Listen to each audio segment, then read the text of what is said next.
ada dua buruk padanya. Hati-hati teman-teman, ini banyak orang ucapin kata-kata yang tidak sadar. Saya tidak mau punya anak lagi dari kamu. Bahaya tuh. Akhirnya dia berharap istrinya hamil, gak bisa hamil-hamil. Dia lupa kalau dia pernah ucapin laknat itu. Ada solusi teman-teman. Sebelum lanjut, jangan lupa klik subscribe, like, dan lonceng notifikasi untuk mendukung channel ini agar terus menyiarkan syiar Islam. Kemudian sabda Nabi SAW juga sama ya teman-teman ya. Tidak boleh gemar mencela, tidak boleh gemar melaknat, tidak usah suka berbuat keji. Berbuat keji itu suka iseng, ganggu orang. Itu perbuatan keji. Sengaja pukul, sengaja sembunyiin barangnya orang. Jangan dijadikan bercanda ini teman-teman. Maaf, sengaja buang angin, ganggu temannya. Nah, iya. Kemarin orang nanya di bahasan saya di Bulughul Maram, Ustadz bagaimana saya ini suka tidak bisa tahan diri, selalu keluar angin. Bagaimana hukumnya? Boleh nggak tahan kalau saya lagi sholat? Saya bilang sebelum saya jawab, saya bilang gini, ini adalah sebuah hal yang dibiasakan. Coba kalau antum biasakan teman-teman tidak buang angin sembarangan. Maaf saya bahasakan ini, antum tidak akan terbiasa di depannya orang. Bahkan subhanallah kita akan melepaskan angin itu di tempatnya saja, di WC. Yang lainnya tidak pernah. Ada orang nggak bercanda, pegang kuping temannya bunyi kentutnya. Bercanda dia membuat temannya ketawa. Duduk sama istrinya, istri dikentutin sama dia. Kenapa nih? Dianggap bercanda. Jangan. Nanti akhirnya jadi kebiasaan. Nanti antum biar depannya tamu juga begitu. Jadi nggak bisa tahan, gitu kan? Saya pernah menghadiri mengunjung rumah orang itu. Jadi tuan rumahnya duduk sambil ngobrol sambil kentut gitu. Saya duduk di situ. Entah ya, bagi saya sesuatu yang aneh. Kenapa harus ada ini? Kan subhanallah secara fitrah ada hal-hal yang Allah buat kita tidak suka itu. Ya? Tidak suka orang ngupil, orang apalah angin itu apalah. Itu orang sembunyikan barang-barangnya orang lain. Sebenarnya fitrahnya orang tidak suka. Cuma syaitan kemas akan-akan itu lucu sehingga dijadikan bahan bercandaan. Jadi ini semua harus dibilang, harus diulang. Ini sama dengan istilah tadi dikatakan fahish. Fahish itu suka berbuat keji, iseng. Nabi mengatakan orang mukmin tidak boleh begitu. Dan bazi itu suka berkata kotor. Ya. Kemudian selanjutnya hadis Nabi SAW yang disebutkan di dalam hadis riwayat Abu Daud. Dan Abu Daud mensahihkannya hadis ini. Rasulullah SAW bersabda, Innal abda idha la'ana syai'an sa'idatil la'natu ila as-sama'i fatughlaqu abwabus sama'i dunaha thumma tahibtu ila al-ard fatughlaqu abwabuha dunaha thumma ta'khudhu yaminan wa shimalan fa idha lam tajid masagan raja'at ila alladhi lu'ina in kana ahlan lidhalik wa illa raja'at ila qailiha. Sesungguhnya seorang hamba apabila melaknat sesuatu, orang kah, benda mati kah, apa saja, batu kah, pohon kah, hewan kah, apa saja. Laknat itu mendaki atau naik ke langit, maka pintu-pintu langit ditutup di hadapannya, karena tidak ada yang boleh naik ke Allah kecuali baik saja. Dalam Al-Quran Allah mengatakan, A'udzubillahi minasyaitonir rajim, ilaihi yas'adul kalimut thayyibu wal amalus salihu yarfa'u. Hanya yang naik ke Allah hanya kalimat baik saja. Jadi yang buruk-buruk Allah sudah tahu buruk, gak usah diangkat ke saya. Allah nggak mau terima. Ditutupkan semua pintu-pintu langit. Jadi doa yang baik, ucapan yang baik, nasihat yang santun, yang itu diangkat ke langit. Tapi semua yang buruk tidak ada. Kemudian ditutup pintu-pintu langit di hadapannya. Lalu laknat itu kembali ke bumi dan pintu-pintunya pun ditutup di hadapannya. Lalu ia mengambil ke arah kanan dan ke arah kiri, dan ketika ia tidak menemukan jalan, maka ia kembali kepada orang yang dilaknat apabila ia memang berhak mendapatkannya. Namun jika tidak, maka ia menimpa orang yang mengatakannya.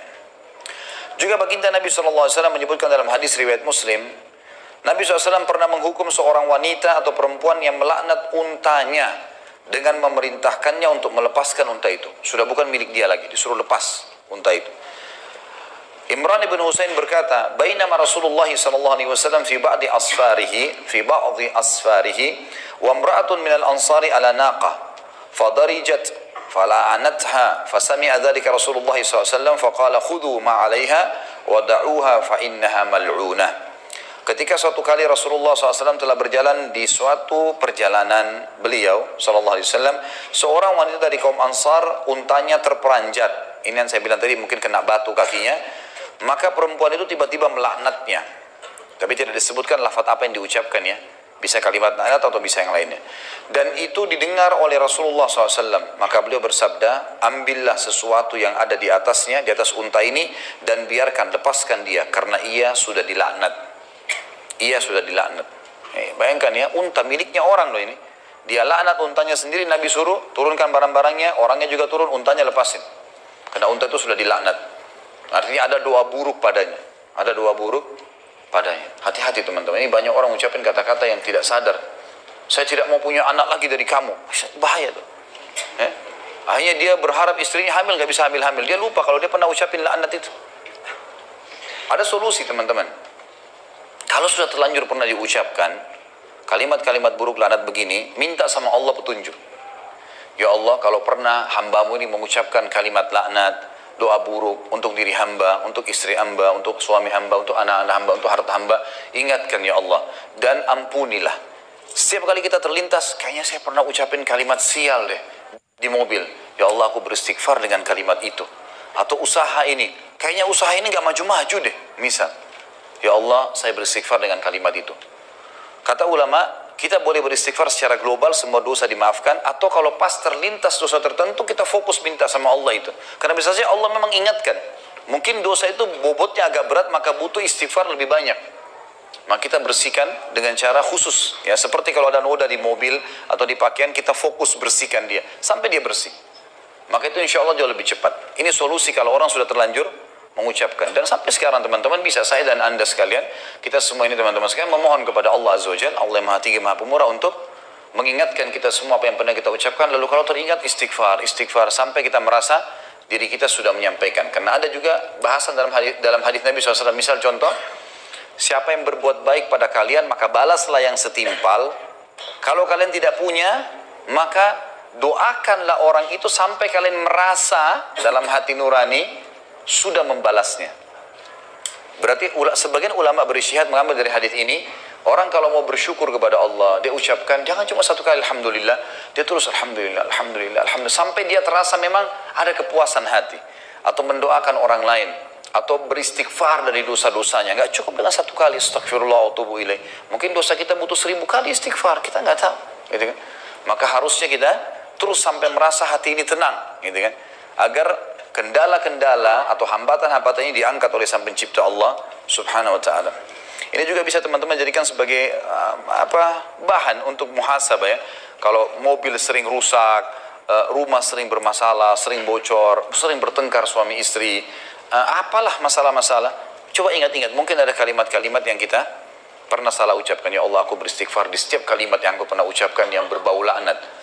Semoga engkau ingatkan ya Allah, aku bertobat, pandulah aku agar bisa membersihkannya. Allah lebih tahu bagaimana nanti kita melakukan pembersihan itu. Kemudian hadis yang lain, masih lanjutan sebenarnya, hadis Imran bin Husain, hadis tadi ini, Imran bin Husain radhiyallahu anhu, qala Imran, faqa'anni anzuru ilaiha al-ana tamshi fin nasi ma ya'ridu laha ahad. Imran bin Husain mengatakan, aku lalu melihat unta itu tadi yang Nabi SAW yang sudah dilaknat, Nabi suruh lepaskan saja, jalan di tengah-tengah orang dan tidak ada seorang pun yang memperdulikannya.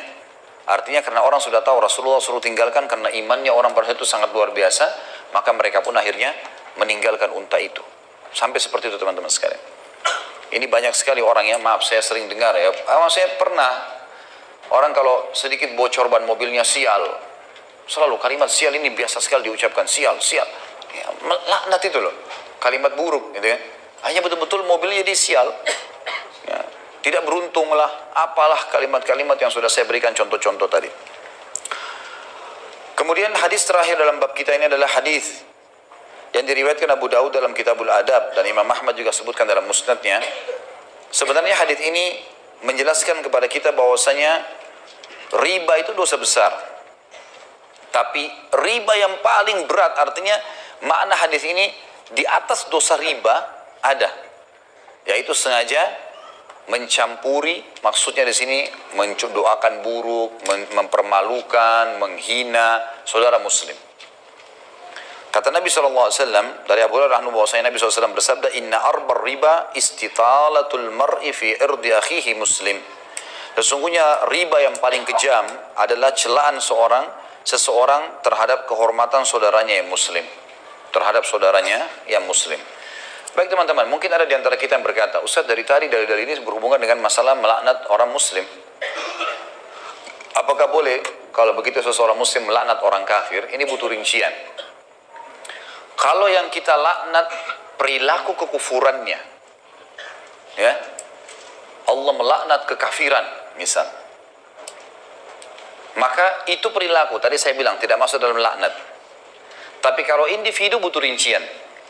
Kalau memang dia orang yang layak kena laknat, tadi saya bilang musuh di medan perang sengaja mengganggu muslimin, atau ada orang yang memang jahat mengatur strategi-strategi yang buruk bagi kaum muslimin, maka ini boleh dilaknat secara individu karena terbuka pintunya tadi. Tapi kalau orang non muslim tidak ada hubungannya, baik tetangga kita atau kerabat kita, dia cuma bekerja, teman kantor, hidup sesama kita di negara, gak buat masalah apa-apa. Dia jalan dengan lakum dinukum waliyadin. Dia jalan dengan prinsipnya sendiri. Maka ini teman-teman sekalian tidak boleh dilaknat. Berlaku hukum tidak boleh dilaknat. Sebagaimana tidak boleh dirampok, tidak boleh dizalimi, tidak boleh digibah, ya, tidak boleh dicaci maki. Nggak bisa sama sekali. Ada sebuah hadis yang berbunyi, hadis riwayat Bukhari Muslim, pada hari kiamat nanti kata Allah Subhanahu wa taala, tidak layak penghuni surga masuk ke dalam surga sementara masih ada hak ahli neraka padanya. Ahli neraka berarti ada orang kafir di situ. Kalau misal seseorang sudah mau masuk surga, pahalanya 10.000. Ternyata timbangan dosanya lebih sedikit. Tapi ada ternyata hak orang-orang kafir pun yang pernah, misal dia ghibah atau ada pegawai non muslim lalu kena non muslim gak usah kasih gaji, misal. Tetap kata Allah tidak boleh dia masuk ke dalam surga sebelum haknya ini diambil. Dia tidak dikasih pahala kalau orang kafir, tapi kadar pahalanya si muslim ini dikurangi. Misal bobotnya 700 ya, dikurangi 700. Dan itu mengurangi derajat dia di surga. Jadi kalau orang kafir yang tidak ada masalah, jangan ada hubungannya teman-teman sekalian. Kembali kepada hadis Nabi SAW, khairun nasi anfa'um linnas. Orang muslim yang paling baik, orang muslim yang paling bermanfaat bagi manusia secara umum. Allahu a'lam. Jelas ya? Baik. Subhanakallahumma bihamdika asyhadu an